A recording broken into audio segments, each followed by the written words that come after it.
Welcome, listeners, to another insightful episode of Untethering Shame, where we navigate the complexities of our inner worlds with compassion and courage. Today, we dive deep into the topic of narcissism, but through the lens of an empath, examining its profound impact on our sense of self-worth and relationships. Joining us is the esteemed Stacey Sanderson, a seasoned psychotherapist and expert in narcissism and shame. Stacey's groundbreaking work sheds light on the intricate dynamics of narcissistic recovery, offering a holistic approach to healing within the shame vulnerability vortex. She's also written a new book, Heart Wide Open, which we get the opportunity to learn more about as well, as it is meant to be a tool to really support empaths through this healing journey. Now, our goal today is not only to provide a clearer picture of what narcissism is, but to also see that shame is ultimately the mirrored wound that narcissists share with empaths. So much of what drives narcissism is a result of toxic masculinity, poor understanding and treatment of trauma, and systems of oppression that keep people stuck in systems that perpetuate these behavior cycles. So let's talk about it, all of it. Raise our understanding while also creating that space of empowerment to recognize what power and control we have to shift the way we as empaths show up in relationships so as not to get caught in these unhealthy cycles. All right, with that, get yourself comfortable, clear the distractions out of the way, both in your head and external, and let's dive in.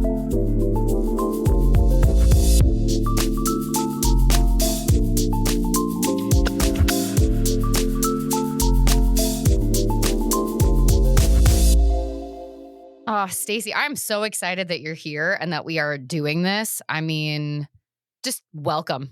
Thank you. I am thrilled to be here and have this conversation. Yeah, it's been a long time coming, I feel like. And I think ever since we first met, I've had this sort of vibration. I think this is probably something that you get reflected to you a lot, but you bring this equal parts of safety. Like I feel very held, which is obviously you've been in the therapy world for a really long time. So you probably honed that. And I feel very energized to explore with you. Like it's sort of a next level of excitement to dig into a topic, ask questions, really consider different views and pieces. And so before we jump into all this awesomeness, I love to start every episode doing just a one-word check-in, one word to describe how we're feeling as we come into it. So if you could describe where you're at right now with one word, what would it be?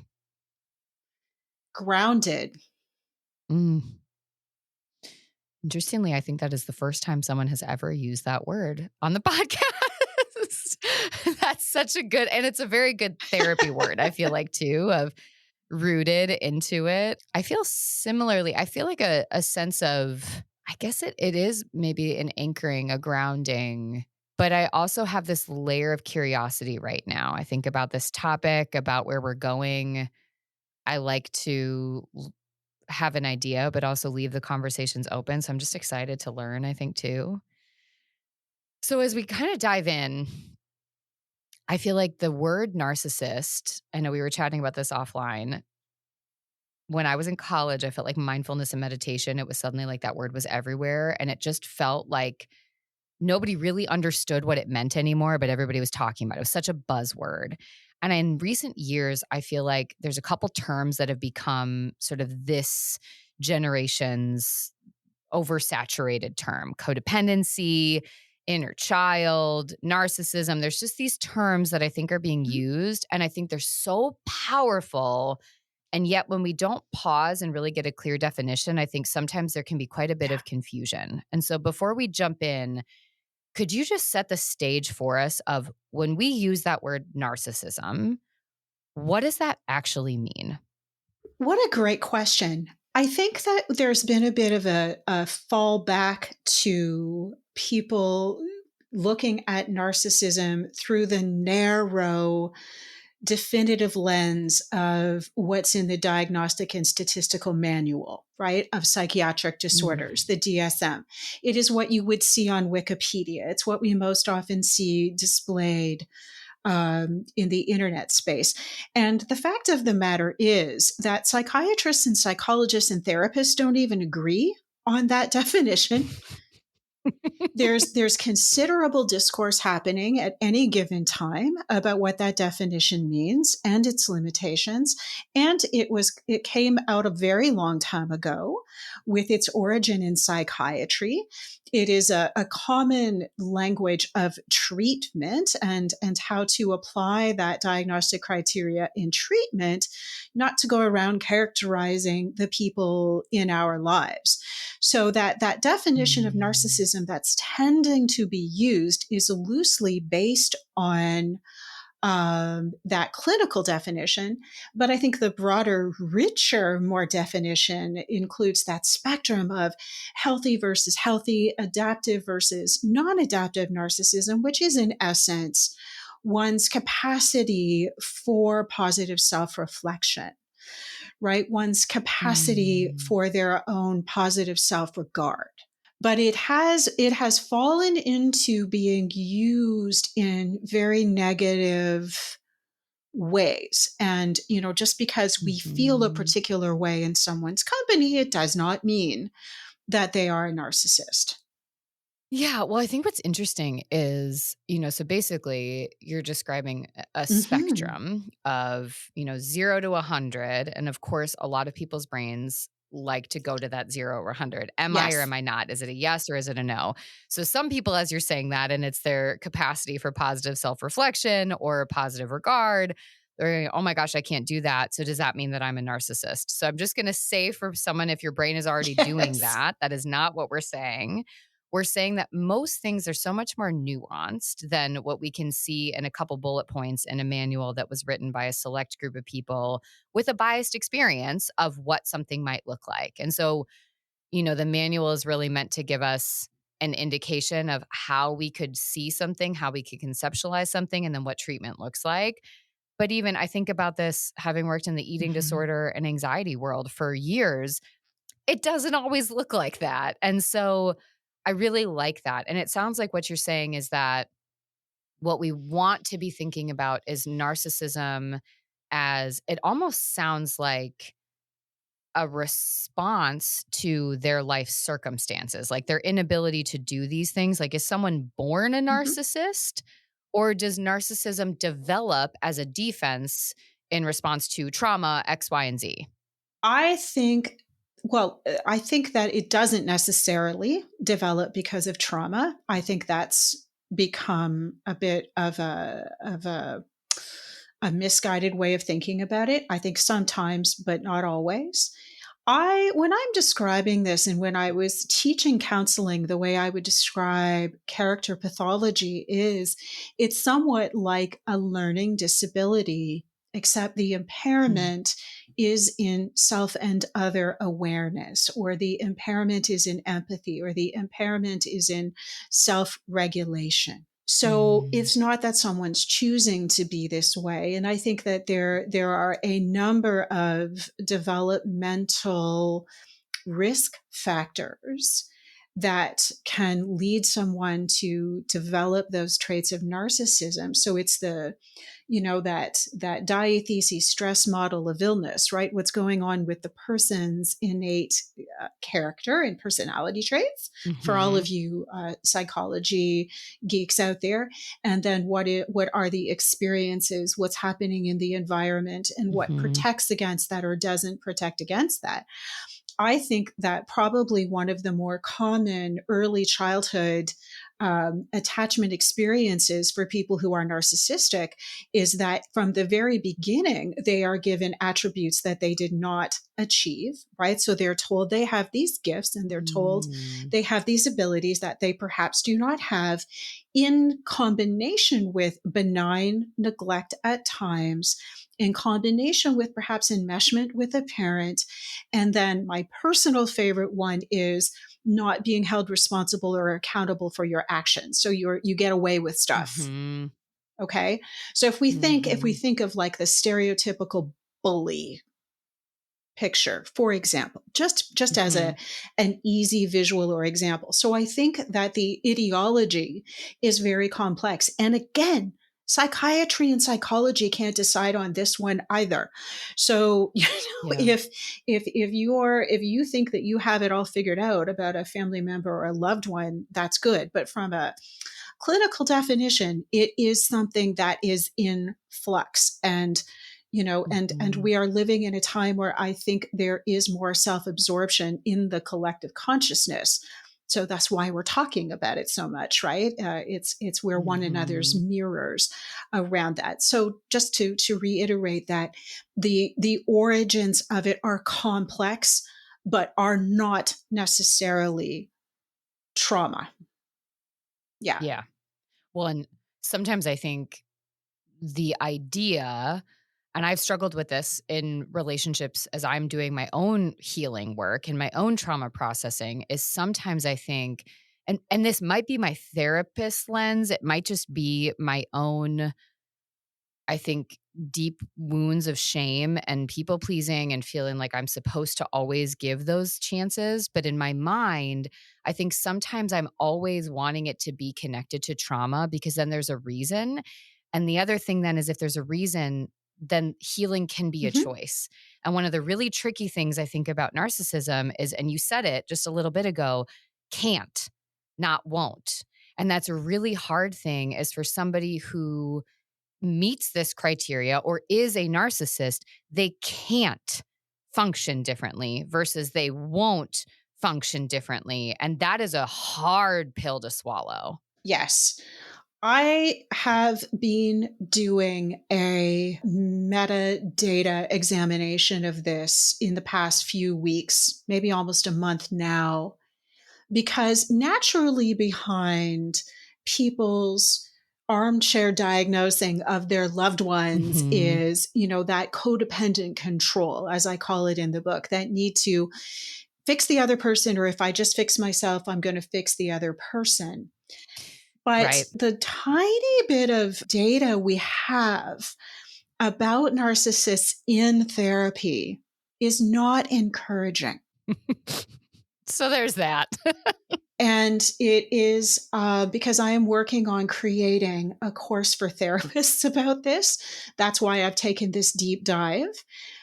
But the ability for a narcissist to be, or someone who has narcissistic personality disorder, rather, to be vulnerable with a therapist is Yeah. dubious at best. I think that people are going to be shocked to hear me say this, but if someone who has the full NPD rather diagnosis, and they're high in narcissistic traits, they might be better served in the coaching space where things are a bit more Mm. directive. You don't have to be as introspective, and there are measurable behavioral goals, as opposed to taking that trauma informed, attachment informed, psychodynamic type of way of doing things, where as a therapist you're working in relationship. That won't be a good fit.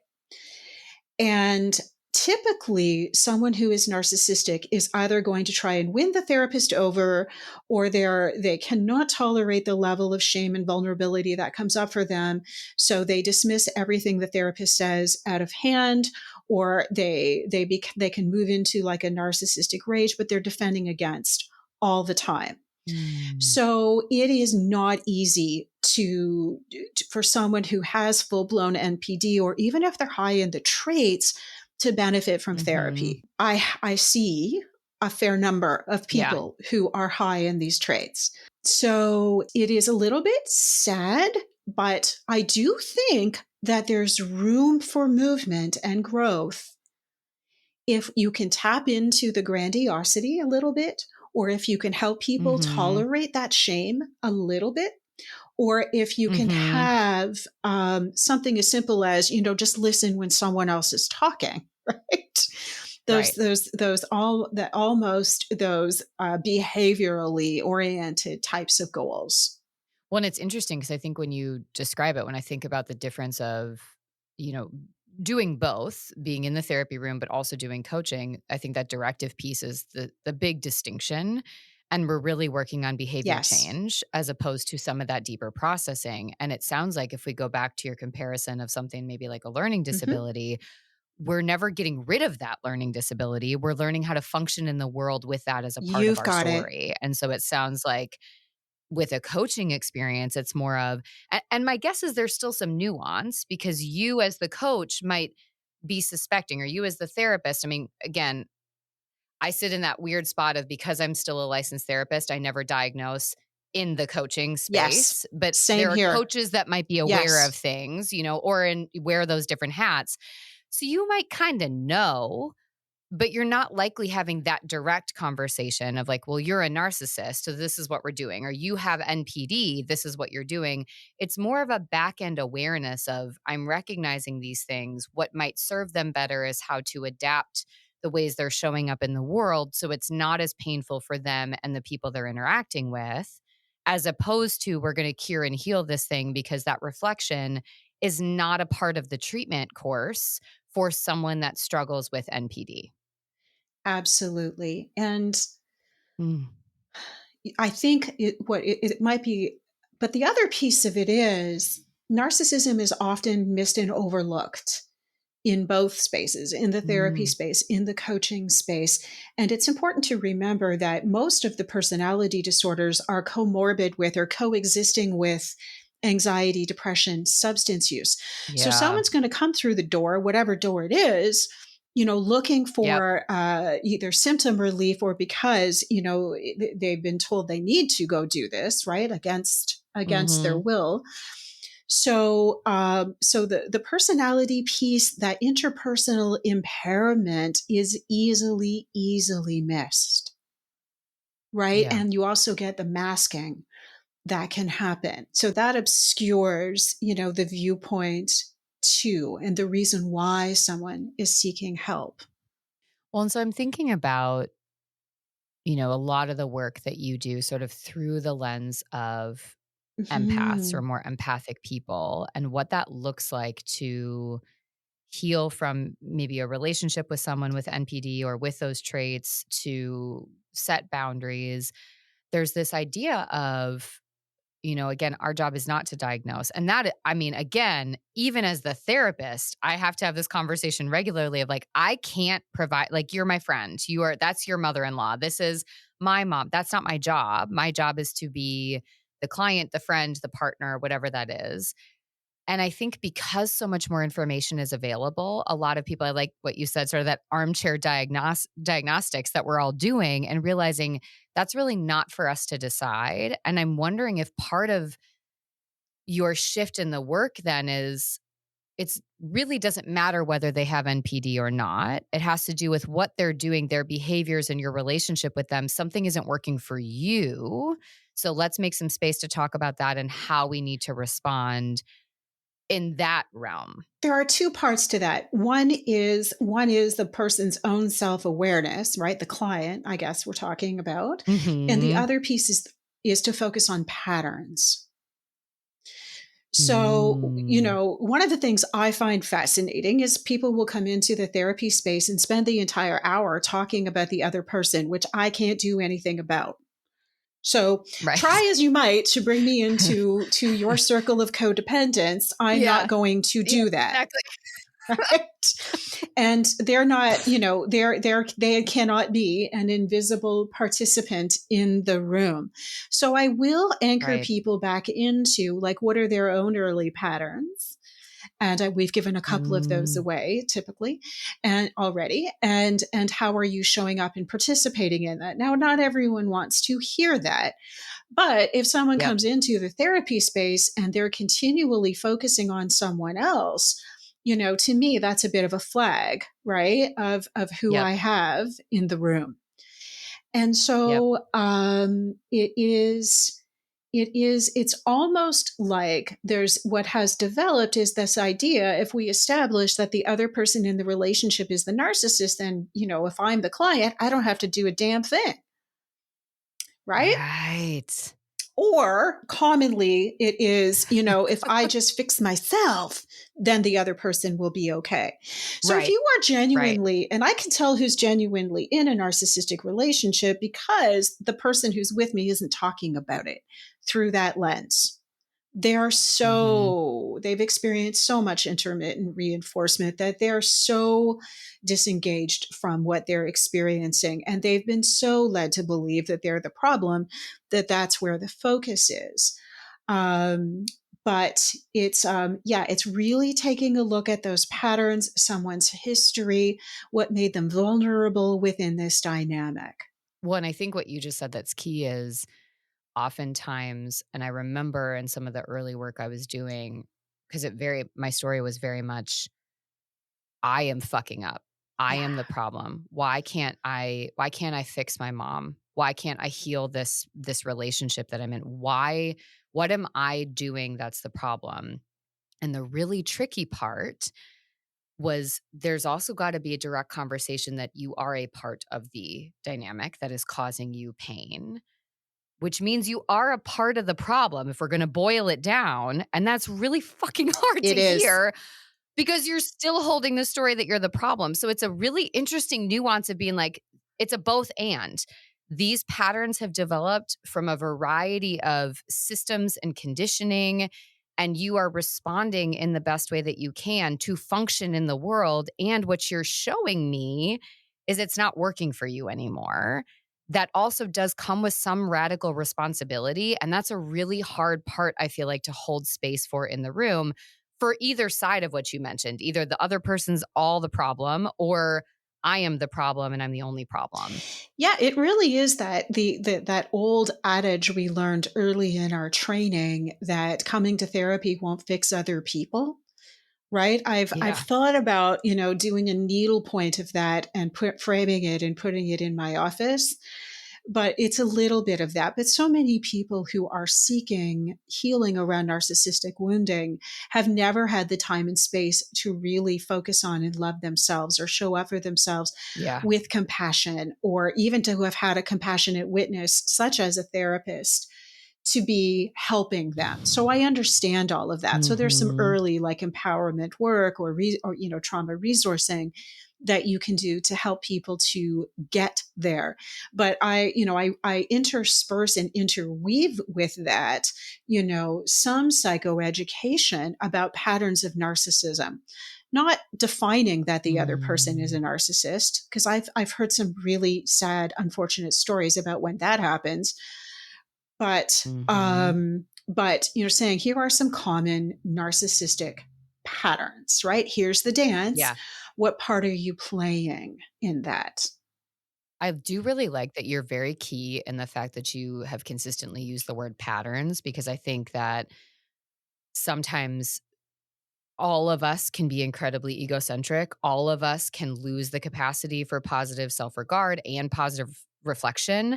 And so there are moments, if we were to snapshot everybody, then we'd all be narcissists at some point because everyone has the capacity to. I mean, I've done that before where I've completely lost any perspective of what's going on.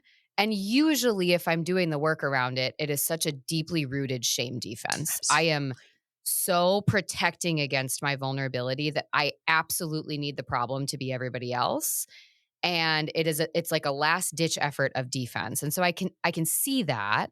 But I think what you're describing that is so key when we're talking about interpersonal dynamics is we're looking for patterns and trends. And that becomes such a helpful tool for people to not just kind of put that one relationship under the microscope. It takes that other person out of that position of power and looking at patterns in our lives as a whole. Because typically, my guess is when you're working with somebody that falls more on that empathic side, it shows up in more than one relationship, even if the extremes or the acuity look different. So they can also look for patterns in how they're showing up in other interpersonal relationships as well. Yes, definitely. I think one of the more common patterns of being an empath is anxiety. The tendency Mhm. to be fearful of what someone is feeling, or be fearful of what the outcome is going to be, or be fearful of, for lack of a better way of saying it, someone's wrath or retribution. Right? It's a pretty common pattern for an Mhm. empath. And then that shows up as an anxiety that is really, someone's capacity to feel someone else's fear or anger.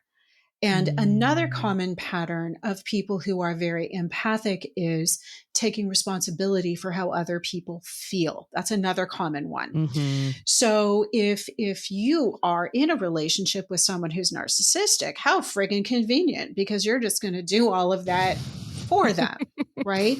You're going to be Right. feeling it for them. You're going to be changing what you're doing before they even need to tell you anything. So it can Right. play out in that way. And I don't know that all empaths are always accurate. I get in trouble for saying that.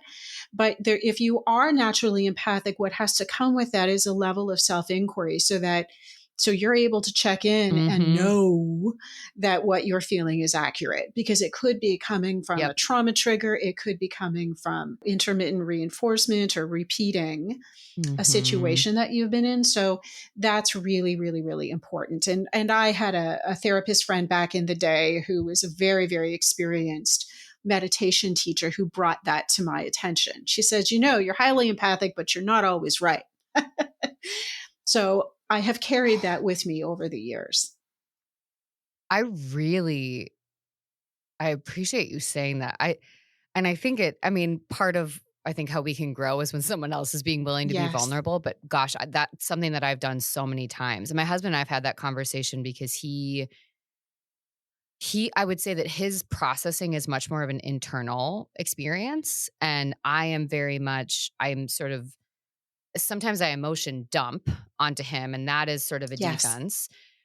But I'm wanting that connection because my anxiety will fill in any silent space, and that's what I used to do in the therapy room. So then it was very much self-serving of, like, getting to a certain place that I felt okay without recognizing that there are a lot of people similar to my husband that really just need you to create space. They don't really need you up in their emotional pool, they just need some time with it themselves. And so every time that he maybe wouldn't say something or whatever the case may be, I'd create a story. But then to me, it was, well, I feel things more deeply. So I'm picking up on something that must be there. And we had to really break through that of that's actually not true. And that's a story you're bringing in that feels protective for you, but it's really I don't know what the word destructive, I guess, to my relationship with him. It really caused a lot of pain because I was putting things on him that weren't his to hold that came from old stories that I hadn't yet healed. And I think I appreciate that you said that because my guess is a lot of people are going to resonate with that because they might self-select that term empath or they might have been told that they're very empathic, they feel very deeply. But you're right. Sometimes our feelings are a projection of our trauma, our anxiety, of stories that we have that aren't actually based in the reality in front of us. And that distinction, I think, is really, really key and probably a helpful part of work if we're also talking about breaking bonds with someone that might have NPD Mhm. or narcissistic traits as well. It does. It can help to bring a great deal of clarity around where there needs to be an interpersonal boundary. So if you are naturally Mm, empathic and you are sensing someone's energy or moods or feelings or even thoughts, okay, but right. look at where that might be causing suffering and look at where you may need to be taking care of your own emotions and taking care of your own energy by having a boundary around that. So the two things Mm, go hand in hand. So you can't really be in narcissistic recovery or healing from this kind of toxic relationship, if you will, or slaying those dragons, if I can use that metaphor, right. until you do that work around taking care of your energy and making sure that you're not getting pulled into that negative energy or that negative vortex of the narcissist shame, right? Which is what they're Mm, doing all the time. yeah. Well, and what does because so I guess I have 2 competing thoughts that are happening. One, I really wanna dive into the shame that you're describing that the narcissistic or the person with Mhm. NPD feels, and I think getting at, your term of that shame, vulnerability, vortex piece, because I think that is such a key component. The other part of me is like, "Wait, but first, before you do that, what you're describing with that boundary setting, it seems like that is such a limitation. Like it feels like it's 10 times harder than it quote unquote should be for someone to set. And is that because of that conditioning? Like, is it a past conditioning of boundaries not being respected, not being observed? Because it could be something as simple as, I wanted to set a boundary with my mom around some conversations with my daughter, and what isn't is not appropriate for a 4.5-year-old to Mhm. hear. And as I'm doing that, and as a mother, I feel so empowered. It feels like it is the right decision for my kid. It doesn't feel like I'm trying to control my mom, but I'm trying to be really mindful because my mom also struggles with bipolar disorder and a very natural propensity to overshare. So there were a lot of things that I was told at 4, 5, 7, 10 that were really scarring for me. Inappropriate things, sexual things, physical things, things that I didn't want to know.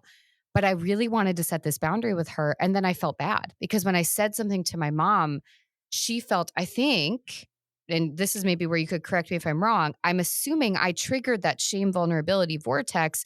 She retreated in that. First, the way that our dynamic has worked is I will end up feeling so bad that I have wronged her that I will erode my boundary, and then I will end up taking care of her and I feel like a shitty person. And if I don't do that sort of in the first line of defense, then she gets mad at me and pushes me away, and she's just trying to have a relationship with my daughter and I'm getting in the way of that. And so I will not set the boundary because I am so uncomfortable. Is that I know I kind of jumped a little bit, but is that what happens? Like we don't have any reinforcement that it's going to work or be received. So we don't do it. And then by not doing it, we stay stuck. The most important thing I feel compelled to tell you is that boundary is not for anyone but you. Okay? Let Mm. that land. That didn't feel good when you said, like, it felt good, but not good at the Yeah. same time. I just got real hot. Yes. I did Yeah, not me like too. that. Me Okay. too. Yes. Okay. Yeah. I'm tearing up Mm-hmm. too. That boundary is for you.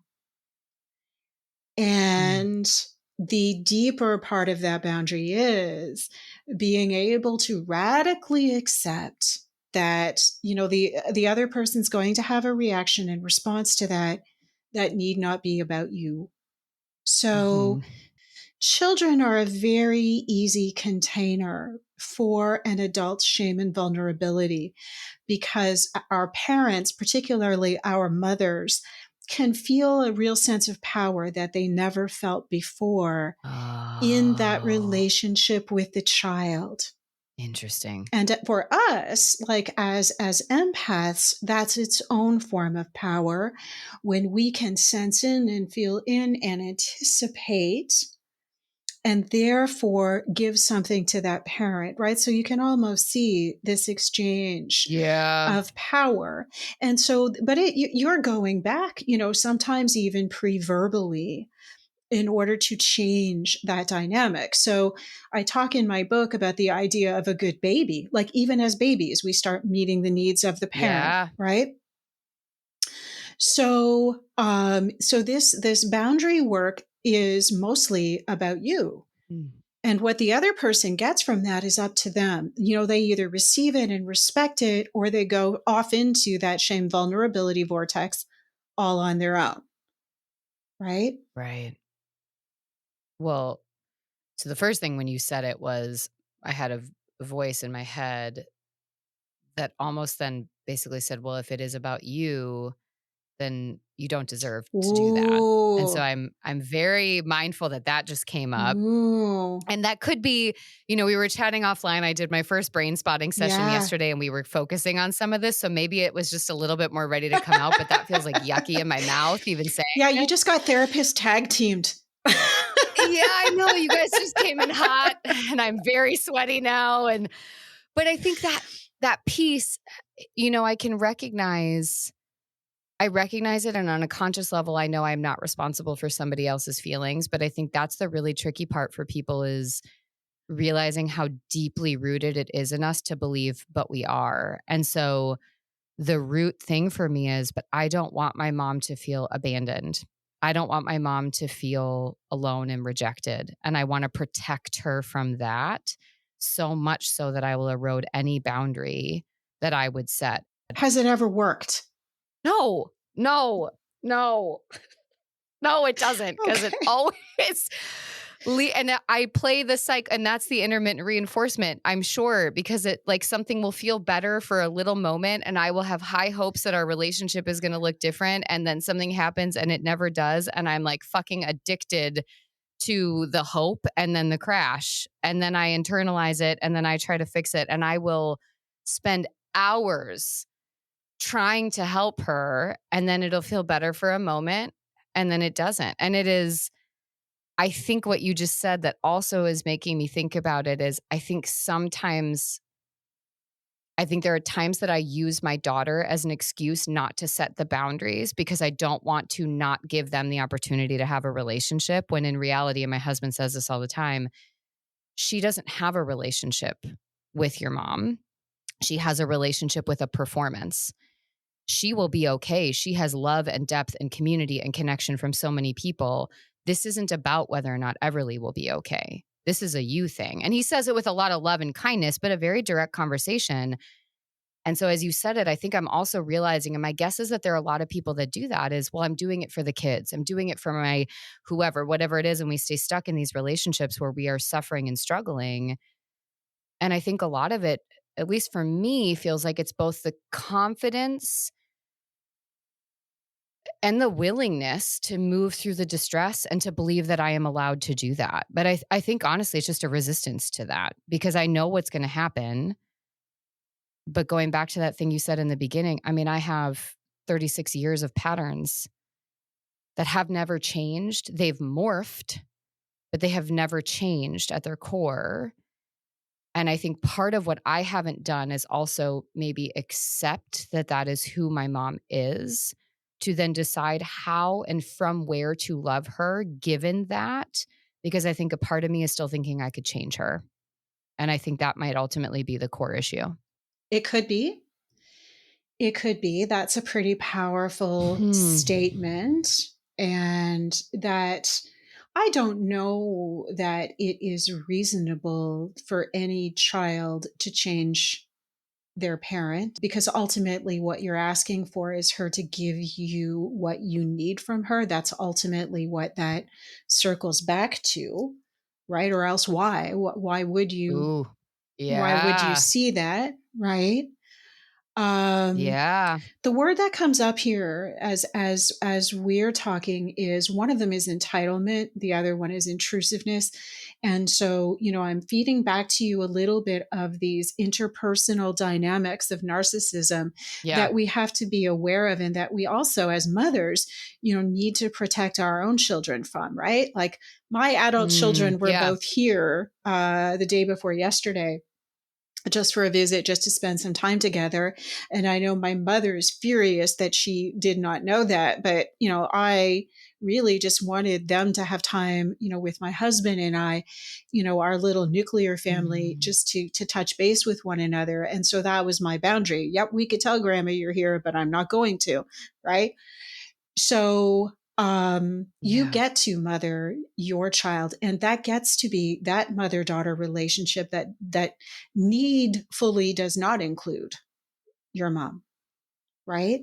It's, there's a powerful boundary that can be in place there. And you are healing long-standing intergenerational patterns when you do that. And then you find, because you have so much love and compassion, you find that way of showing that love and compassion to your mom that does not leave you vulnerable to those interpersonal violations, right?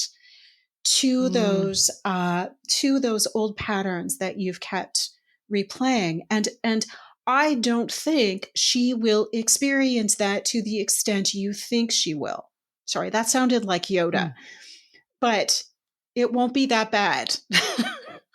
Yeah. And I think so. Two things as I'm thinking about for listeners, I think two of the things that are happening. one, what you just said is landing so intensely, which is the idea of I had a conversation with a friend the other day and we were talking about how I ruminate. Like we could go to the same event and she goes home and the only thought she has is, I had a nice time. And the thoughts I have are, 7 hours deep Yes. of, did I say the wrong thing? Was that person, did I say something offensive? Did I do that? Like I am just looking for the laundry list of ways that I fucked up. And she and I just talked about how sometimes I'm getting a lot better at it. I used to assume that everybody Yes. had those thoughts. Gosh, this is exhausting for everyone. But I think what you just said of, I am projecting how I would experience that onto her when the reality is, and part of the healing is accepting she literally cannot experience it at that Yes. depth. Yay. So it's not going to be as bad for her. Yes. So I think sometimes when I'm like, well, I don't want to set the boundary because I don't want to hurt her and I don't want to do this. It's like I am projecting how I would feel knowing that I hurt my kid like that I made my kid feel that way. She's not going to have that reaction. So in a way, part of the healing is that's the radical responsibility for me that I have to stop using that as an excuse because that's not actually a thing, which, whoa. I didn't want to hear that because that's part of the thing. Like, you don't want to hear it because you don't want to know it because now I got to do something with it. Because I'm having, like, even as you brought up the second example, I think a lot of people go, okay, I can recognize this. For many people that I work with, it does come up where there is a relationship with a parent or a caregiver that ultimately a lot of this stuff stems in Yes. with. And so some of the work is around boundaries like what you just described. Your adult children came to visit. You didn't say anything. I have been struggling with when I am going back to Wisconsin for a work event. Do I tell her and do I make the effort to go see her or not? And I haven't decided yet. And I think what you're describing is maybe the next time you will say something to her, maybe you won't. It isn't well, here's the rules. I'm cutting you out of my life. I can never have a relationship. It sounds more like a contextual awareness of where you're at and what the boundaries need to be for you to be okay in that setting to feel okay. Yeah. And I would add on to that, setting those boundaries or having those responses from the place of an authentic, whole, integrated adult self rather than that empathic, Mm, afraid, conditioned child part of you. yes. Okay. So what you're ultimately looking at too is because some of these responses are so innate in us. I mean, they are from Yes. childhood and they are patterns that we Yes. have. Before you can even learn what the boundaries need to look like, you need to do the inner child healing to then think about, because what you said to me, the second part that was sticking with me is I am looking for her to give me something that she can't give Yes. me. And that inner child healing is really that reframing of I am now in a position I can give that to myself Yes. to then shift it. Yes. Ooh, okay. Yes. Which all of this is so empowering. And yet I'm thinking about people listening to this because I'm conscious of time. I mean, we could talk about this for 10 more hours and I feel like we're still only at layer 2 of Yes. 1,000-layer cake. So then if somebody's listening to this and they're going, okay, I'm hearing this. I'm sweaty too. I can recognize these patterns. I'm seeing these things. Maybe this is something I need to explore. What is step 1 or like even step 0.25? Both in my book and in the program I have is something I call the attachment blueprint. Now you can figure this out on your own a little bit of like, what were those early things that you learned in order to keep yourself safe, right? What are those early things Mm, you learned about yourself and the world and who you needed to be in order to get your needs met and keep yourself safe? So, I mean, that really is a very good starting point. This does not yeah. mean looking at or trying to understand your attachment style because that's not going to get you the results that you're looking for. I'm not saying that's not important. It's just not going to be the right information. But that's the beginning point. And then you start looking at those patterns. One of my clients and I were talking earlier today about, you had to be better than to be good enough. That's the kind of thing I'm talking Mm, about, right? Themes of like mm, perfectionism, themes of codependence. So you're looking at earlier pattern for that. So imagine like Lego blocks, right? So that's your first layer of Lego. And then the second layer of Lego is understanding your conditioning. And then you can go from there, right? So this really is Mm, bringing that focus back to what you learned early on, as opposed to trying to understand the other person and capitulate to what they need, because they're not going to change, yeah. right? So that Mm-hmm. those are the preliminary building blocks of that work, right? So these are all things, by the way, these are all conditioned responses to mitigating feelings of shame or mitigating feelings of abandonment, more often than not, Mm. right? More often than not. I love that, and I love that you gave us something that we can start to do and to reflect on. You also hinted at 2 very specific tools that you Yes. have, so if people are like, "Oh my gosh, Stacey's flipping awesome," and I know that she knows her stuff, not just because of hearing her intro and all of her background and experience, but just I feel safe. I feel that same feeling that I have with you here. So you have a book I that people can do. get to get started, which sounds like a very nice way to get if they're like, I'm new to this. I don't know if I'm ready. I want to put my toe in, but I'm not sure I'm ready to dive. Can you tell us about that and where they can get it? Sure. So I have written a book called Heart Wide Open, a holistic guide to self recovery from narcissistic wounding. So it does talk about patterns of energy, for example, and the impact of stress on the body. And, but it also has, in a really soft way, some of these ideas that you've heard me talking about that you can safely journal with, Mhm. right? And people are doing little reading circles with this, and their books are already pretty beat up at this point. Yeah. But Yeah. but it is available anywhere that you get your books. I mean, I think so we're going to put a link to it down in the show notes. So everybody just make sure you check that out. The thing I think that's really key is, when I would have conversations with people and we'd say, okay, you're ready to do some of this work or you're trying to find a therapist. All friends out when you go to a party and people find out you're a therapist and they're either like, I want to tell you my life story or they Yes. can't walk away from you fast enough. Yes. And I feel like one of the things is like, well, how do I find the right therapist? And when wait lists are so long and the programs, you're like, it's a big investment of time, of energy, of money. And I've maybe not had the most success with it thus far. Maybe I haven't found a good fit, whatever it might be. I think the cool thing is when people can create a little bit of buy-in and connection to you ahead of time. So sometimes, investing in a program feels incredibly vulnerable. Maybe it is a bigger energy expense, time, money, whatever it is, and you're not there yet. And so we'll have links to Stacey's program because I do think it is fantastic. And I don't think anyone is going to go through it and go, well, that was a waste. And I think really recognizing that building of, what they call the ETA in the therapy realm, that expertness, trustworthiness, attractiveness. I think your book is such a fantastic way for people to do that, to start to also build a little bit of self-confidence of this work is Yes. possible. And and you mentioned this early on, and so I just want to come back for people. I think the opposite side is because we're in such a hustle culture, band-aid culture, fix it, move on. Sometimes we forget that just because this is possible, well, then you should be able to fix it and heal it on your own. And I am saying, as a therapist who does this work and has an incredible ability to do some of this, I can't fucking do it on my own. I need someone to say hard things to me, to hold the space, to give me that opportunity to be uncomfortable and held at the same time. So I also want to remind you that you aren't responsible to try to figure it out on your own. So we're not saying get the book, go figure it out, you should be fixed. We're saying start there. And then if Stacey's the right fit, reach out to her and join her program.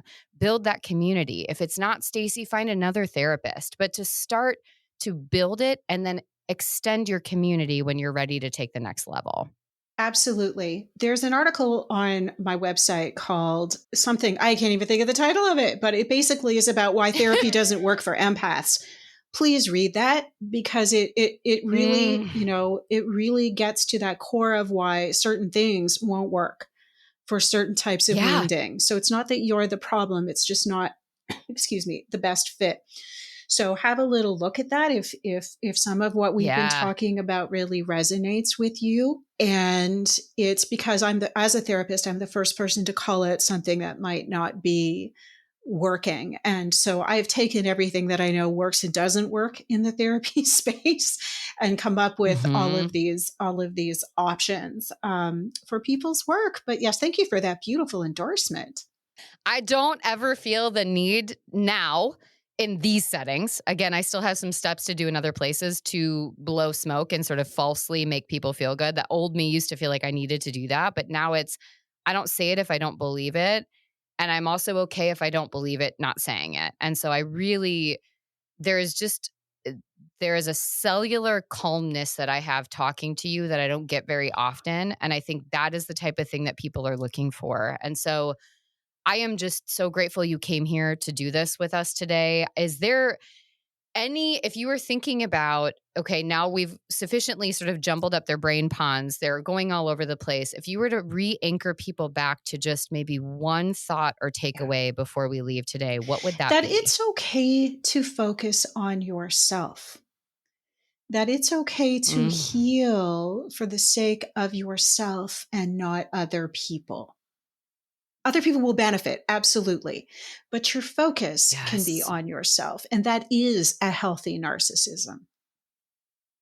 Mm, I love that, everyone. Okay, so as we're wrapping up today, remember you can come back, you can listen to this as many times as you need to, and to come back and pull the nuggets. We don't got to get it all right away. We're just starting piece by piece, but let's leave that. Let's walk away this first time just holding that. It is okay to take care of you, to choose you, to do these things, and to recognize that this is a process. You are allowed to be in the process. You are allowed to, as much as some of us hate to accept it, to not be perfect, to be in the chaos. It is okay. And so just kind of holding that and to come back to this when you're ready for the next step. And so as always, we will be back next Sunday with another amazing episode. For right now, go take a moment to take a breath and just be with yourself after listening to all of this beautiful information and work and connection, and just kind of let yourself come back down. And then we'll see you next Sunday.